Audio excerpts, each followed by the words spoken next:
Assalamualaikum warahmatullahi wabarakatuh. Nama saya Rizal Militer Sarso dari jurusan Hukum Tata Negara Fakultas Syariah dan Ekonomi Islam semester 6 HTNA.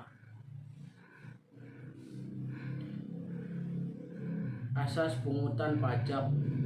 Menurut Rahmat Soemitro yang dikutip oleh Madimso, bahwa pajak adalah iuran rakyat kepada kas negara berdasarkan undang-undang yang dapat dipaksakan dengan tidak mendapatkan jasa timbal kontrak prestasi yang langsung dapat ditunjukkan dan yang digunakan untuk membayar pengeluaran umum.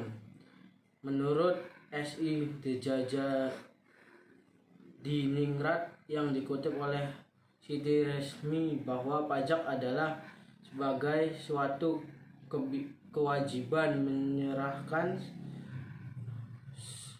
sebagian dari kekayaan ke kas negara yang disebabkan suatu keadaan, kejadian, dan perbuatan yang memberikan kedudukan tertentu, tetapi bukan sebagai hukuman menurut peraturan yang ditetapkan pemerintah, serta dapat dipaksakan tetapi tidak ada jasa timbal balik dari negara secara langsung untuk memelihara kesejahteraan umum.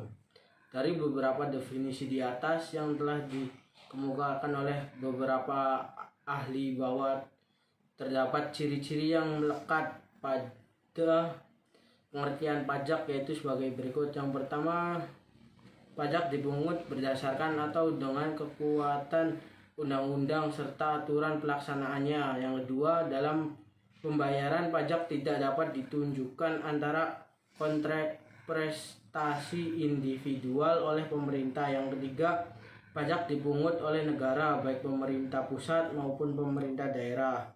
Yang keempat, pajak diperuntukkan bagi pengeluaran pemerintah yang bila dalam pemasukannya masih terdapat surplus digunakan untuk membiayai. Fungsi pajak mempunyai peranan penting dalam kehidupan bernegara, khususnya dalam pelaksanaan pembangunan, karena pajak merupakan sumber pendapatan negara untuk membiayai semua pengeluaran, termasuk pengeluaran pembangunan.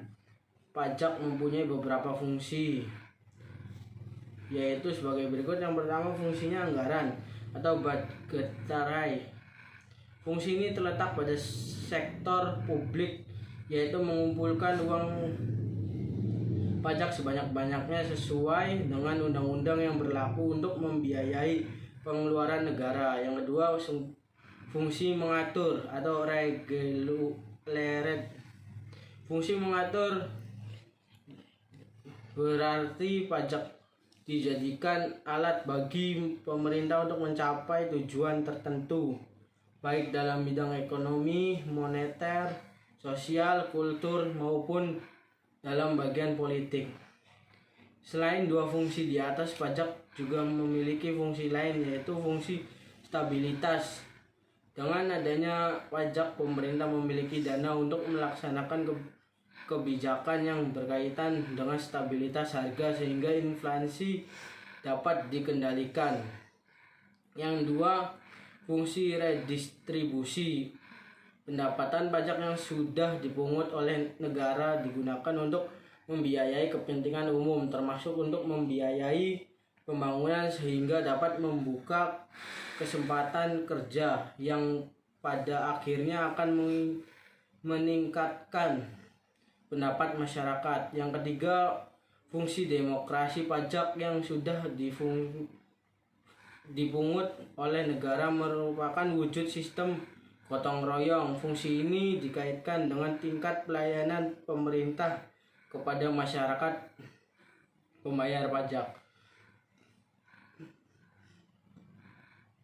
Syarat pungutan tidaklah mudah untuk membebankan pajak pada masyarakat. Bila terlalu tinggi, masyarakat enggak membayar. Bila terlalu rendah, maka pembangunan tidak akan berjalan karena ada yang kurang. Agar pemungutan pajak tidak menimbulkan hambatan atau perlawanan, maka pemungutan pajak harus memenuhi syarat sebagai berikut. Yang pertama, pemungutan pajak harus adil sesuai dengan tujuan hukum, yakni mencapai keadilan undang-undang, dan pelaksanaan pemungutan pajak harus adil.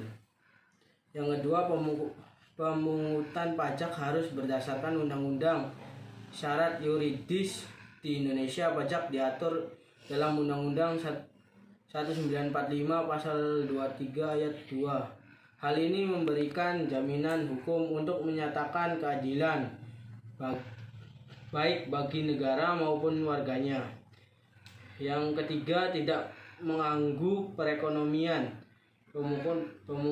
Pemungutan tidak boleh mengganggu lancarnya kegiatan produksi maupun perdagangan sehingga tidak menimbulkan kelesuan perekonomian masyarakat. Yang keempat, pemungut pajak harus efisien sesuai fungsi budgetir. Biaya pemungutan pajak harus bias ditekan sehingga lebih rendah dari hasil pemungutan pajak. Sistem pemungutan pajak harus sederhana. Sistem pemungutan pajak yang sederhana akan memudahkan dan mendorong masyarakat dalam memenuhi kewajiban berpajak. Sejak tahun 1982 telah berlaku Undang-Undang Nomor 6 Tahun 1983, Undang-Undang Nomor 7 Tahun 1983, dan Undang-Undang Nomor 8 Tahun 1983. Dalam Undang-Undang Perpajakan tahun 1983 tersebut berlaku asas perpajakan Indonesia. Yang pertama, asas kegotong royongan nasional terhadap kewajiban kenegaraan termasuk membayar pajak. Yang kedua, asas keadilan dalam pemungutan pajak. Kewenangan dan dominan tidak lagi diberikan kepada aparat pajak untuk menentukan jumlah pajak yang harus dibayar. Yang ketiga, asas kepastian hukum. Wajib pajak diberikan ketentuan yang sederhana dan mudah dimengerti, serta pelaksanaan administrasi pemungutan pajak tidak birokratis. Yang keempat, asas kepercayaan penuh. Masyarakat diberikan kepercayaan penuh untuk melaksanakan kewajiban pajak, termaksud keaktifan pelaksanaan administrasi perpajakan. Dengan berlakunya Undang-Undang Nomor 6 dan Nomor 7 dan Nomor 8 Tahun 1983, maka sistem perpajakan di Indonesia secara mutlak menganut sistem left assessment, dan kewenangan aparat pajak tidak lagi seluas kewenangan yang diperolehnya dalam undang-undang perpajakan sebelumnya. Asas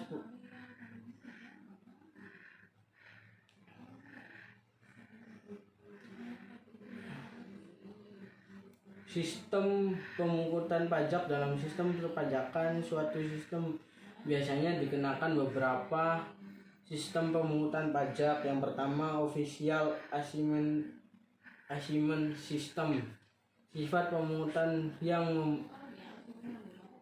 berwenang kepada pemerintah fiskus untuk menentukan besarnya pajak yang terutang oleh wajib pajak dengan ciri-ciri sebagai berikut. Yang pertama, wewenang untuk menentukan besarnya pajak terutang ada pada pemerintah. Yang kedua, wajib pajak bersifat pasif. Yang ketiga, utang pajak akan timbul